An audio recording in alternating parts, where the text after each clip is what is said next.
So let's look at a few of the principles that we start with normally in class and that are worth looking at throughout the practice. Okay, you see here, I'm just ensuring that I'm letting my body rest comfortably on the floor. So I'm not really fidgeting, I'm just laying everything down and checking that it's in a position to comfortably rest, so that I can really rest through the feet, rest through the hips, rest through the shoulders, rest through the back of the head, rest through the arm. Okay. A lot of times when in Shavasana, if I come round the class at the end and I just touch somebody's shoulders, they release the shoulders and let them come down a little bit more, because there's that tendency to round through the shoulders. Okay, for this area, just to be lifted up off the mat a little bit. Okay, so let's look at what we do next. What we're doing actually here is something really subtle. I'm gently pressing the feet against the floor so that this lumbar spine area, okay, that's normally curved, and it's fine, it's absolutely right that it's curved, is just flattening against the floor. Okay. So it's a really subtle movement. It's probably hard to see from the video that even anything's going on. Okay. And then letting the knees come up. And what I'm doing here is I'm holding the knees for a second to try and let go of the hip area, let go of the knee area and the foot area. So there's nothing really active in terms of muscular activity. The muscles have just kind of been let go so that I can really control the next movement, which is the circling of the knees, and that's all coming from the hands. And again, anybody with back issues, okay, along this area, this is a really nice way to relieve that. Okay. So you see here, just gently begin to circle the knees once I'm sure that the legs are completely switched off. And all that action is happening from the arms. And only if I was to let the legs go, the legs would collapse to the floor, okay? Because they're really been supported only by the hands.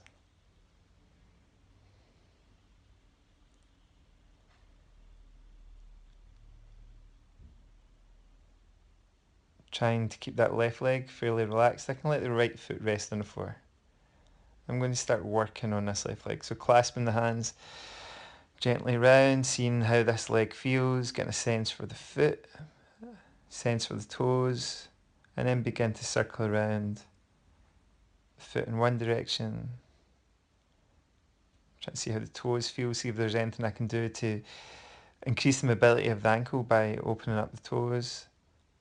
And then again, keeping that leg only as engaged as I have to, okay? So trying to keep switching muscles off and just do the movement with the arms initially, and then you can take the right hand away and really increase the size of those circles. Letting yourself just oil up and loosen off this hip area.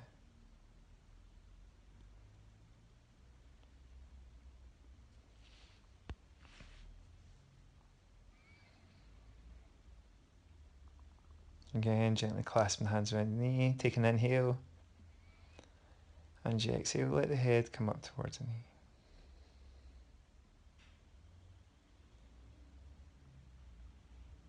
Okay.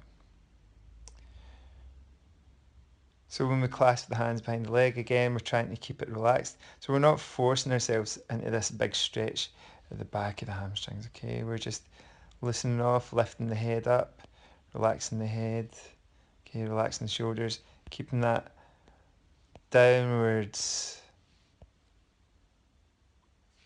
effect of the body, just letting the body be affected by gravity and let it relax towards the floor.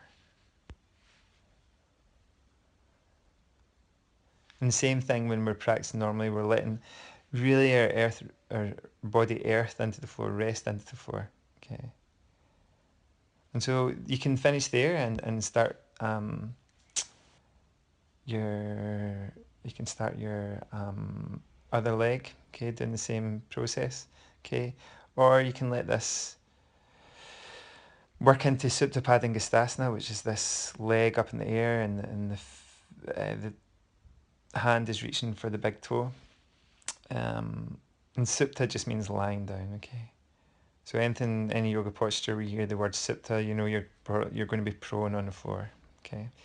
So here I'm doing letting the knee come out towards the side. Okay. And the foot in towards the center. And I'm just gently going to start raising this foot up. Again, allowing motion through the body, so I'm not forcing it up. You can use a strap, obviously, or a belt here. Again, I'm checking the head is relaxed. I'm trying to maintain this control through the body, letting the hip open up, okay, and the foot come up.